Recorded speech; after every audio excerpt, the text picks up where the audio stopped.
series started about 16 months ago, and I was in Europe, and I worked very hard on a previous series for a gallery in Switzerland, Cercle d'Ami, and it was a print edition, and I was working with the master printer, Masafumi Yamamoto, in Barcelona, and it was just a long and pretty intense work cycle, and I think I was kind of burnt out, and because I arrived jet-lagged, and we were working long hours, and when I finished, I knew that I had my residency in Italy ahead of me, and so I wanted to just go and sit by the sea and unwind and just recover, and I was very fortunate to have a beautiful studio in the top of the castle. It was completely empty. I felt completely empty, and I had this Japanese paper with me, left from the print project, nothing else. And it turned out there were some inks left by previous artists who couldn't take them on the plane. So there I was in this empty space, ancient cell. It was a monk cell, and with this Japanese paper and a dropper from the bottle of ink, and I started. And then the next morning, after I made a series of marks, and I would just make one more and another, just with the breath, very quietly. And then it was quite damp in this space, and so when I came back in the morning, some of the spots had moved a little bit with the dampness, and then I started getting really interested in just what would happen in the environment.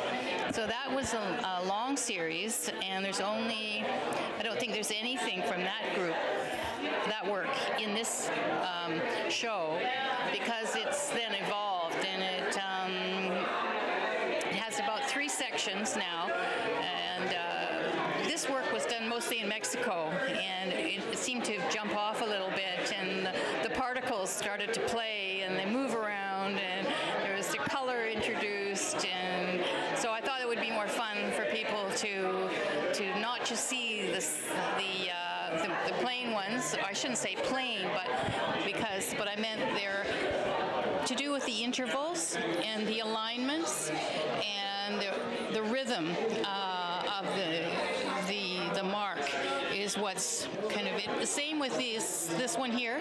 We can, over here, it's following through, as they say, to do with the breath and the space. And so that's what's from this, what I call alignment series, or intervals. And then I met some physicists at a conference, and they started telling me they were seeing things in the work and saying, this is all about the quantum theory of zero-point fields and how particles move, and then it started going from there. That I came to the back door of being interested in quantum physics, and it's just so elegant, and it's saying what my work has always said, or what I've been trying to say for a lot of years, without as much narrative, in a sense.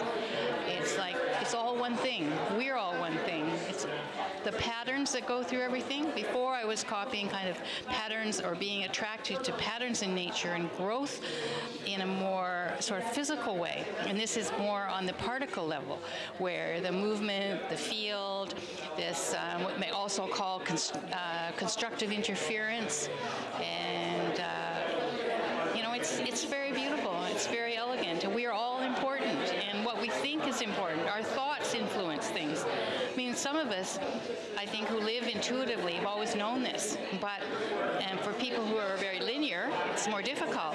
But once you realize it, this is supported by hard science. These things that we've always known. Everything's energy, and everything matters, right? Everything matters. And so I've never enjoyed my work as much as I do now. And it's leading me. I don't really know where it's going, but I'm following it, you know. One thing that I wanted to explain is that there's no measuring here. I'm just repeating the gesture, and it's without any alteration or painting over. I want to just make the mark, just let it happen, and let it be see what it is. And sometimes I feel if I've made a mistake or line is thicker than I wanted, I just have to say, well, that's how it is, and just keep going, and just keep going and keep going, and allow it to form its own pattern. And when I'm making the small fine dots, I can notice if someone speaks to me, or even if I start thinking of something else, the lines will waver, and it's like a little diary of, you don't keep your mind still, then you see the movement and in the field.